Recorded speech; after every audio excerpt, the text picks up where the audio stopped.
వృశ్చికం వారికి గనక చూసుకున్నట్లయితే ప్రధానంగా ఇక్కడ వృశ్చిక లగ్నము లేదా వృశ్చిక రాశి వారికి 9వ స్థానంలో అంటే భాగ్యభావంలో గురువు, శుక్రుడు, బుధుడు ఈ మూడు గ్రహాలు కలిసి ఉంటున్నాయి.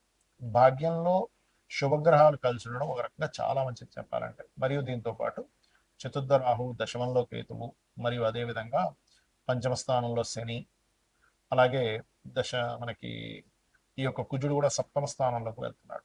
ఈ యొక్క గ్రహస్థితిని అనుసరించి మీకు ఎలా ఉండబోతుంది, ఏ దేవత ఆరాధన చేయాలి, ఎటువంటి విషయాల పట్ల మీరు జాగ్రత్త వహించాలి అనేటువంటి అంశాలు చెప్తుంది నేనైనప్పటికీ చెప్పిస్తుంది సాక్షాత్ లలిత అమ్మవారిగా భావిస్తూ. వృచ్చికం వారికి సర్వసాధారణంగా కాస్త పట్టుదల కూడా ఎక్కువగా ఉంటుంది, కాంపిటీషన్గా ఎక్కువగా ఫీల్ అవుతుంటారు. అయితే ఇప్పుడు ఎప్పుడైతే మీకు 12వ స్థానాధిపతి శుక్రుడు కూడా వెళ్ళి భాగ్యస్థానంలో కూర్చోవడము, మరియు అదేవిధంగా అష్టమాధిపతి కూడా వచ్చి భాగ్యభావంలో కూర్చున్నాడో ఇది ఇచ్చేటువంటి రిజల్ట్ ఏమిటి అని చూసుకున్నట్లయితే కొంచెం పెద్ద మొత్తంలో మీకు ఏదైతే మనీ రావాలనుకుంటున్నారో అవి అనుకూలించడము, విదేశాలకు వెళ్ళి అక్కడ ఏదైనా మీరు చదువుదాం అనుకుంటున్నారు, లేకపోతే విదేశాలకు వెళ్ళి అక్కడ మీరు బాగా ఇంప్రూవ్ అవ్వాలనుకుంటున్నారు, అప్పుడు ఏమవుతుంది అంటే మీకు విదేశాలకు వెళ్ళి ఉన్నత ఉద్యోగం కోసము, పిహెచ్డీస్ చేయడానికి, రీసెర్చ్ రిలేటెడ్ సంబంధించినటువంటి విషయాల్లో ఉన్నత స్థానాల్లో ఉండి అక్కడ మీరు ఉన్నతమైనటువంటి విద్యా సంబంధించిన విషయంలో చేసేటువంటి రీసెర్చెస్ ఏవైతే ఉంటాయో అవి చక్కగా అనుకూలిస్తాయి. అందులో ఎటువంటి సందేహం లేదు, గుర్తుపెట్టుకోండి. అలాగే మరొక విషయం ఏంటంటే ఇక్కడ గమనించినట్లయితే ఈ భాగ్యభావంలో ఉండేటువంటి గ్రహాలు కొద్దిగా మీకు ఉన్నత విద్య, మంచి గురువులు లభించడము, అదేవిధంగా కొంతమందికి చూడండి మొదటి వివాహం విషయంలో ఏదో డిస్ప్యూట్స్ ఏదో అవి మొత్తం మీద విడిపోయి వీళ్ళు ఎంత బాగున్నా అసలు అవతల వాళ్ళు ఎంత బాగున్నా కొన్ని కొన్ని కారణాల వల్ల మీ జాతక చక్రంలో ఉండే కొన్ని యోగాల వల్ల రెండవ వివాహం జరుగుతూ ఉంటుంది. అలాగా రెండవ వివాహ సంబంధించినటువంటి విషయంలో మీకు ఎక్కువ ఇబ్బందులు కలుగుతున్నాయి అంటే రెండవ వివాహం కోసం చేస్తున్న ప్రయత్నాలు సఫలీకృతం అవ్వట్లేదు అనుకునేటువంటి వారికి ఇక్కడ సఫలీకృతం అవ్వడానికి అనుకూలిస్తుంది, గుర్తుపెట్టుకోండి. అదేవిధంగా గతంలో తీసుకున్న నిర్ణయాలు, అది షేర్ మార్కెట్ అనుకోండి, ఇన్వెస్ట్మెంట్స్ అనుకోండి, అటువంటి విషయాల్లో పడినటువంటి కొన్ని రాంగ్ స్టెప్స్ ఇప్పుడు సరి చేసుకోవడానికి ఈ యొక్క 3 గ్రహాల యొక్క కలయిక మీకు అనుకూలిస్తుంది. విదేశాల్లో పిఆర్, పర్మనెంట్ రెసిడెన్సీ రావడానికి కానీ, గ్రీన్ కార్డ్ హోల్డర్స్ అవ్వడానికి కానీ చాలా చక్కగా యోగిస్తుంది. కాకపోతే ఉద్యోగం విషయంలో మార్పులు ఖచ్చితంగా చూపిస్తున్నాయి. కాస్త గణపతి ఆరాధన చేసుకున్నట్లయితే ఉద్యోగ సంబంధించిన విషయంలో ఇబ్బంది అనేటువంటిది ఉండదు. కాస్త పార్ట్నర్స్తోని, జీవిత భాగస్వామితో కొంత ఘర్షణ యోగం కూడా ఉంటుంది. అయితే ఉద్యోగ విషయంలో మీకు బాగుండడానికి ఓం మాణిక్య ముకుటాకార జానుద్వయ విరాజిత అయిన మహానే మంత్రం చేయండి, అన్ని విధాల మీకు బాగుంటుంది.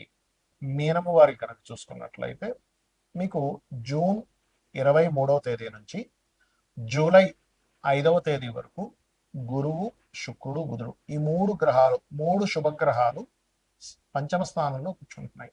దీనివల్ల కలిగే ఫలితాలు ఏమిటి, అదేవిధంగా మీకు ఏనాడు శని నడుస్తుంది, రాశిలో శని ఉన్నాడు, 12లో రాహు, 6లో కేతువు, 2వ స్థానం నుంచి 3వ స్థానంలోకి వెళ్ళినటువంటి కుజుడు చతుర్థ భావంలో, రవి యొక్క సంచారం జరుగుతుంది, 6లో కేతువు. మరి ఈ ఏనాడు శని ప్రభావం ఎలా ఉండబోతుంది, 3 గ్రహాల యొక్క కలయిక మీకు ఎటువంటి మంచి ఫలితాలను ఇవ్వనుంది అనేటువంటి విషయాలు చెప్తుంది నేనైనప్పటికీ చెప్పిస్తుంది సాక్షాత్ లలిత అమ్మవారిగా భావిస్తూ ఆ లలితాంబిక అమ్మవారి యొక్క అనుగ్రహం మీకు పరిపూర్ణంగా కలగాలని మనస్ఫూర్తిగా కోరుకుంటూ, పంచమ స్థానంలో ఎప్పుడైతే ఈ గ్రహాలు ఉన్నాయో ఇది ప్రధానంగా మీరు తీసుకునే నిర్ణయం. ఒక్కోసారి చూడండి, అబ్బా ఆ రోజు మంచి నిర్ణయం తీసుకున్నాను, దానివల్ల నా లైఫ్ బాగుంది అంటూ ఉంటాం. మంచి డెసిషన్ తీసుకోవడానికి చాలా బాగుంటుంది. ఒకటి, రాజకీయ నాయకులకి చాలా అనుకూలమైనటువంటి స్థితిగతులు ఇది. అదేవిధంగా మీరు ఏదైతే సంతానం కోసం ప్రయత్నం చేస్తుంటారు, ఎప్పటి నుంచో సంతానం కలగట్లేదు, లేదంటే పలానా మెడిసిన్ వాడుతాము, లేకపోతే పలానా ఐవీఎఫ్లో, ఐయుఐలో, లేకపోతే చిన్న చిన్న చికిత్సలు చేయించుకుంటూ ఉంటారు, అటువంటి వాటికి పాజిటివ్ ఫలితాలు ఇస్తుంది పంచమంలో ఉండే 3 గ్రహాలు. సంతాన అభివృద్ధి, ఆల్రెడీ సంతానం ఉన్నారు వాళ్ళకి కొంచెం చదువు మీద ఇంట్రెస్ట్ కలగడం కానివ్వండి, వాళ్ళ యొక్క దుర్వ్యసనాలు మారడం కానివ్వండి, సంతానానికి ఏదైనా హెల్త్ ఇష్యూస్ ఉంటే అవి క్లియర్ అవ్వడం కానివ్వండి, వాళ్ళ విషయంలో కొన్ని శుభవార్తలు వినడం, అదేవిధంగా కొంతమంది స్నేహితుల ద్వారా కూడా కొంత మంచి ఫలితాలు రావడము, మీ యొక్క లవ్ ప్రపోజల్స్ ఏవైతే ఉంటాయో వాళ్ళకి పెట్టినప్పుడు వాళ్ళు యాక్సెప్ట్ చేయడము, క్రియేటివ్ ఫీల్డ్లో రాణించడము, ఇటువంటివన్నీ కూడా పంచమంలో ఉండేటువంటి ఈ 3 గ్రహాలు మీకు అనుకూల ఫలితాన్ని ఇస్తున్నాయి. అయితే ఇక్కడ 2లో ఉండేటువంటి కుజుడు ఎప్పుడైతే 3లోకి మారిపోయాడో కొంత కుటుంబ సంబంధించిన వ్యవహారాల్లో ఉండే గొడవలు కూడా తగ్గుతాయి. 3లోకి మారినందుకు కొంత ధైర్యంగా కొన్ని నిర్ణయాలు తీసుకుంటారు. విదేశాలు వెళ్ళడానికి 12లో ఉండే రాహు అనుకూలిస్తున్నాడు మీకు. కాకపోతే నిత్య జీవితంలో కొన్నిసార్లు చూడండి, డైలీ లైఫ్లో ఉండే కొన్ని ఆటంకాలు మాత్రం ఏర్పడుతూ ఉంటాయి. దానికి ఏం చేయాలి అంటే మీరు కేతు 6లో ఉన్నందుకు డైలీ లైఫ్లో మీరు ఏ పని ప్రారంభిస్తున్నా, ఎక్కడికి వెళ్తున్నా, ఏ పని చిన్న పని ప్రారంభించినా, చిన్న పని అనుకుంటున్నా, ఒక్కసారి మనసులో ఎప్పుడు కూడా గణపతిని ధ్యానం చేయండి. అలాగే ఏళ్ళనాల్సిన ప్రభావం గురువు యొక్క దృష్టి వల్ల తగ్గుతుంది. మీకు ఇప్పుడు అవ్వాల్సిన అంటే లేట్ అవుతున్న కాస్త మూమెంట్ అనేటువంటిది ఉంటుంది. మంత్ర సాధనకి ఇది మంచి సమయం. 12వ మనకి లగ్నం నుంచి పంచమ స్థానంలో ఎప్పుడైతే గురువు ఉన్నాడో, శుక్రుడు బుధుడు కూడా కలిసి ఉన్నాడు. మంత్ర సాధన చేయడానికి, ఎవరి దగ్గరైనా గురువు దగ్గర మంత్రం తీసుకోవడానికి, మరి ఉపనయనాది సంస్కారాలు చేయించుకోవడానికి చాలా మంచి సమయం ఇది చెప్పాలంటే. ఇది ఈ యొక్క గ్రహస్థితి మీకు చక్కటి అనుకూలమైనటువంటి వాతావరణాన్ని ఇస్తుంది.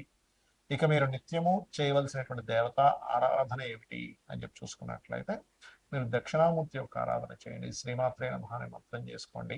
ముఖ్యంగా లగ్నంలో శని యొక్క సంచారం, ఎల్నాటి శని ప్రభావం ఉంది కాబట్టి లలితా సహస్రనామాలో ఒక అద్భుతమైన నామం ఉంటుంది. అది చేసుకున్నారంటే ఎల్నాటి శని ప్రభావం 1% కూడా ఉంటుంది. అది ఏమిటి అంటే ఓం అనాకలిత సాదృశ్య చుబక శ్రీ విరాజితాయే నమః.